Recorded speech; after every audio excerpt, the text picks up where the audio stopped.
Bonjour, je suis James Cameron et je viens vous parler d'un grand projet, la web-série Suck It. Ça va être long. Tout a commencé un mercredi soir sur MSN en 2009, lorsqu'avec mon amie et associée Lucie Vailly, non présente et délocalisée en Inde, on a eu une petite idée, les blagues venaient toutes seules. J'ai commencé à écrire le premier épisode, elle l'a coécrit avec moi, elle a écrit une intro, j'ai écrit le reste. Chaque semaine j'écrivais un épisode, j'étais un peu comme le mec à la fin de toutes les séries de TF1 que nous regardions dans le temps quand on était gosse, genre Le Rebelle. J'écrivais, à chaque fois à la fin, la dernière page qui était écrite, je jetais la feuille en l'air, et ça n'écrivait pas un C, la feuille se contentait de tomber comme une merde. Mais au moins c'était écrit. Et c'est après que les choses sérieuses ont commencé. Il y avait 10 scénarios, donc il y aura 10 épisodes. Et on savait déjà qui serait notre actrice principale. Elle s'appelle Violaine Hayes. Et oui, c'est son vrai nom. Qui irait pêcher un faux nom pareil? Voilà. Donc on avait une actrice. Depuis le début, c'était elle qui était prévue. Et ça ne changera pas, même si vous trouvez qu'elle joue mal, ou que ses cheveux changent trop souvent de couleur, ou qu'on dirait jamais la même, ou si vous trouvez qu'elle apprend mal son texte, ce sera toujours la même.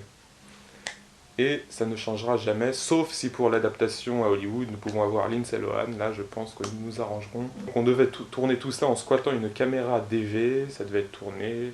Je pense que si on avait eu la caméra DV, on en serait déjà au moins à la saison 3. On aurait fait un film, il serait sorti dans 2 salles, ça aurait été cool, mais ça aurait été moche. Et est arrivé alors un monsieur qui s'appelle Jean-Nicolas Gilles, qui est juste derrière. J'ai pas de miroir à vous montrer, mais sinon vous pourriez le voir. Et c'est là que ça a pris une autre ampleur. On savait que ça aurait de la gueule donc, mais il nous manquait quelque chose de très important, un acteur principal. Alors le 31 décembre, on a lancé un casting sur le net, sur des forums à la con, et on disait qu'il nous fallait un mec qui ressemble à Robert Pattinson. Bon, on savait qu'on n'aurait pas Robert Pattinson, mais on a quand même lancé ça pour écrémer, et c'est là que j'ai compris pourquoi il y avait plein de mecs au chômage qui comprenaient rien, parce que quand tu demandes un bac plus 5, les mecs arrivent avec leur brevet. Et là, on s'est retrouvé donc pour les Robert Pattinson avec des gros Chinois de 50 ans, des petits Renois de 12 ans, on avait tout Magic System qui voulait jouer dedans, ça allait pas, ça allait être un bordel sans nom. Et on avait 2 noms, 2 mecs qui sortaient du lot, et un jour on a fait venir un des mecs pour lire tous les épisodes, ça se passait bien. Bon, le truc c'est qu'il lisait les scénars, je pense, sans trop comprendre ce qu'il lisait. Et toi, t'es triste parce que c'est Edward Norton qui a joué dans American History X après qu'Eddie Murphy a dit non. Eddie Murphy? C'est qui ça, Eddie Murphy?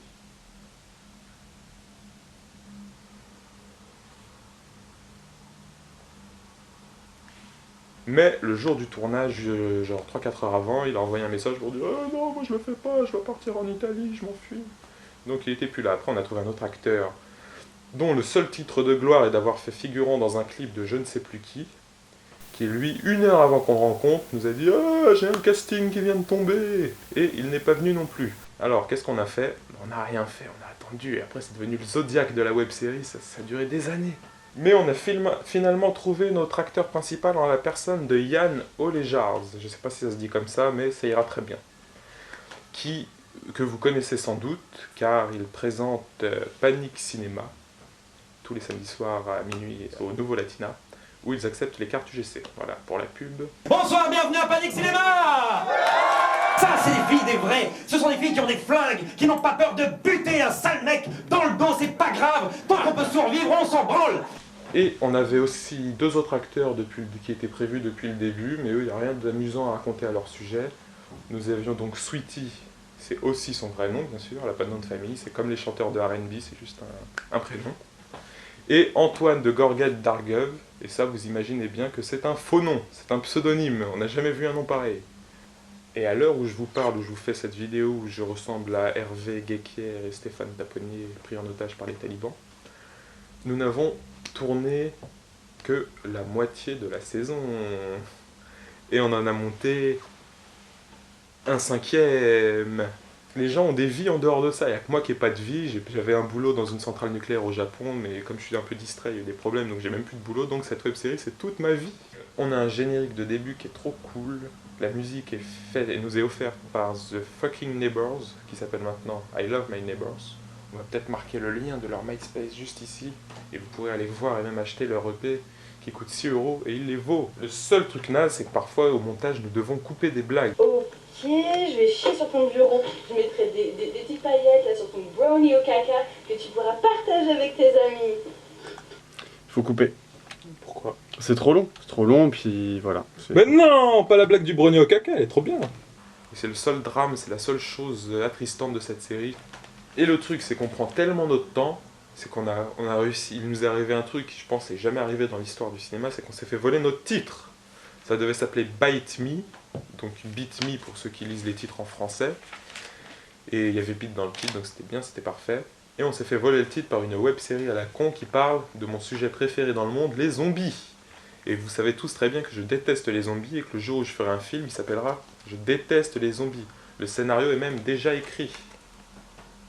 On n'a plus de titre, maintenant ça s'appelle Suck It, ça s'appellera Suck It. Si un mec fait un truc demain qui s'appelle Suck It, on l'emmerde. On a notre site, vous êtes sur le site, vous voyez le site, il y a marqué Suck It partout.